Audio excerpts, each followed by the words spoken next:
video, I'm going to give an update on my 1984 VF500F Honda Interceptor and attempt to do a carburetor synchronization.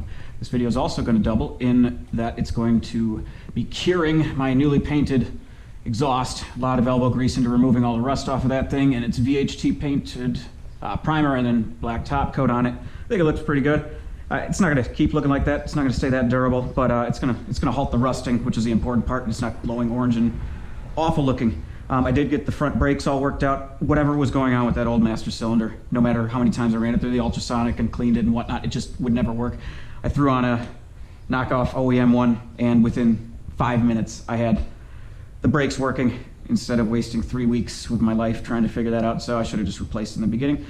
But that's where we are. So originally I did a bench sync on this, and I did it using, well, my first sync I did it with a fishing line, and it was just all out of whack. It was crazy. So VFR World gave me some good tips on how to do a bench sync. We're going to be using the vacuum gauges for the final sync on this, but a bench sync, the way that I was told to do it, and I got much closer. You need to be within 60 torr on the vacuum gauges is what it says. I'm not quite there, but kind of use, this is obviously a different carburetor. This one's missing the throttle linkage in the middle, so it won't be exactly, but it's going to be much easier for me to show you on this carburetor what I'm doing. So when we're syncing a carburetor, what we want to do is have all of the butterflies open at the exact same time, and we want all the positions to be the exact same. So we can see that this one's all the way closed, and that one's a little bit open. And the other two on the other side are going to have their own issues. We want them all to be the exact same. On a V4 like this, it's a little bit different than an inline 4 engine in that you don't actually adjust all 4 of them, not with a sync screw. Number 4 here is going to be adjusted with the idle set screw, which I don't have because it's still on my buddy's bike. But essentially, we're going to set number 4, and we will then set number 2 to number 4 using this sync screw. This is a 7mm screw, and I have found that using a 9/32, which is 7.15, works much better when it's on the bike. We'll do that by using a piece of thick paper, this is gasket paper, as a feeler gauge. So we'd find a feel over here. Say we'd get it like, well, find a spot, kind of like right there. Okay, so we know that's how we want, this is how number 4 feels, that's how we want number 2 to feel. And number 2, I could see is much, much bigger, much more open. So I'd come over here, adjust my sync screw, that's open. Close it up a bit, get my paper feeler back, and see if I was there. I try to get the feeling as close as possible on 4 to 2, and it's important to go in this order. So we just balanced 4 to 2. Now we have to come over. Now there should be a throttle linkage here, but there isn't. We need to balance 3 to 2, doing the exact same thing with this sync screw here. Go in, out, and get 3 to feel the same, and then finally, using this sync screw, get number 1 to feel the same. And that's going to be our rough bench sync. On the bike, these things are damn near impossible to get to, so I wanted to show what they are, especially this one, number 3. This one is a bear on the bike. For number 2. Number 3 and number 1 you're able to get. I had to order a special tool for this. I was trying to do everything to avoid ordering it because this Motion Pro 90-degree tool is $72. And I didn't want to pay that. Instead, I bought this one, this bendy one, for $12, and I figured I wrap a wire around it and I can maneuver it around, so when it's on the bike I can get to it like that and do the screws. This is where having that 9/32 is much better than using the 7mm.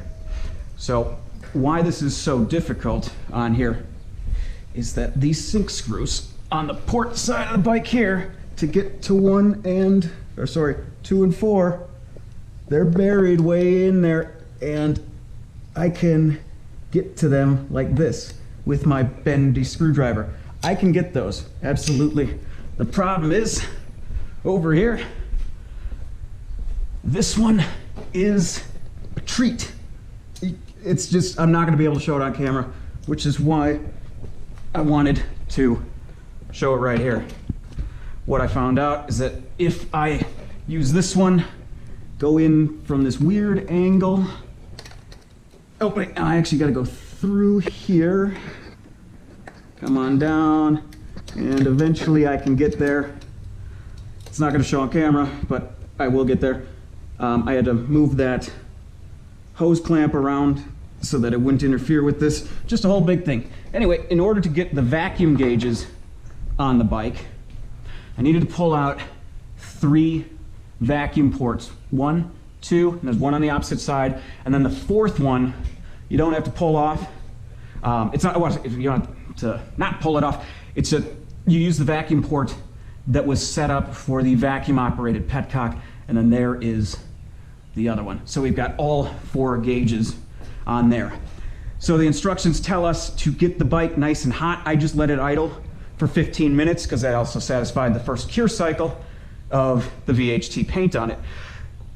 The manual's going to specify an RPM range that you want to be doing the synchronization at. I don't think it matters too much, but this one wants it at the bike's idle, which is 1300 plus or minus 100 RPM. It says if the gauge readings are if they're out of the 60 millimeters mercury and the 60 torr, then they're not considered synchronized. And then it just tells you the order to go in, and that the order is important.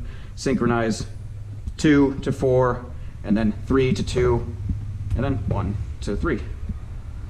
So I'm going to get the bike started up and then get myself in position, and I'll just show you where my bench sync turned out. The first one I did with the fish string, no good. This one turned out a little better, but it's not great.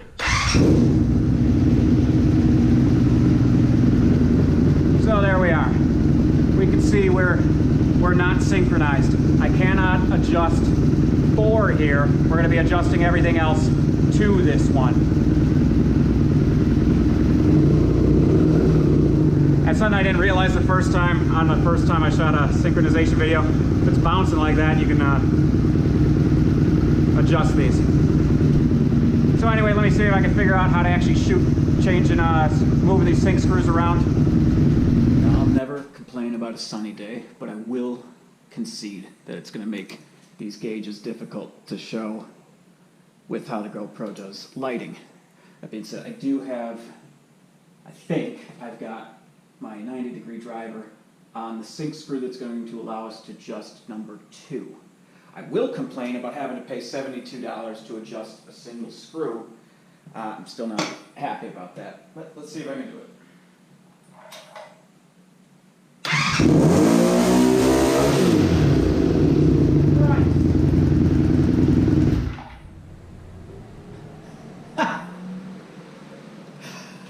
Well, apparently I was pulling on the fucking throttle cable. That was terrifying. I don't even know where the bit just went. I hate this. I seriously hate this fucking spot. $72 and I still can't do it. Fuck me. Alright, so I must have been pushing up on the sync screw when I left it there. Alright, let's try again.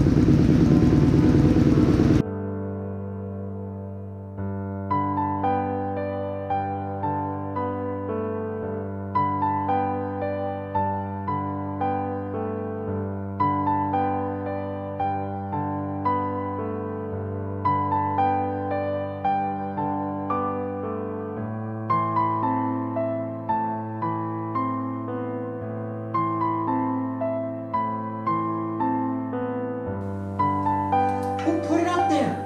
And now this is fucking dead. Really?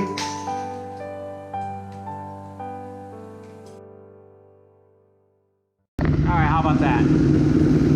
4 and 2. We're sitting just at about under the 6 mark of the inches water. That to me is good enough. I cannot do any better than that. Now we gotta try to do 1 and 3. Alright, so now I'm gonna try to use my bendy and hit number 3 and synchronize 3 to either 2 or 4. 3 would be the back one. 3's on the right, okay.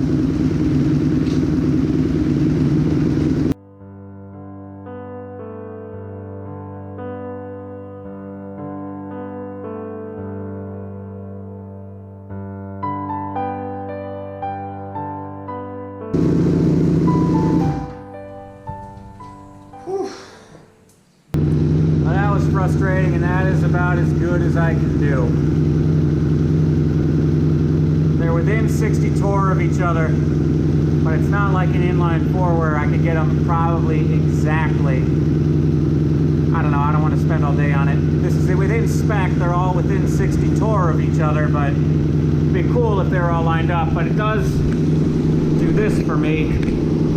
This GoPro really doesn't show stuff if the light's on.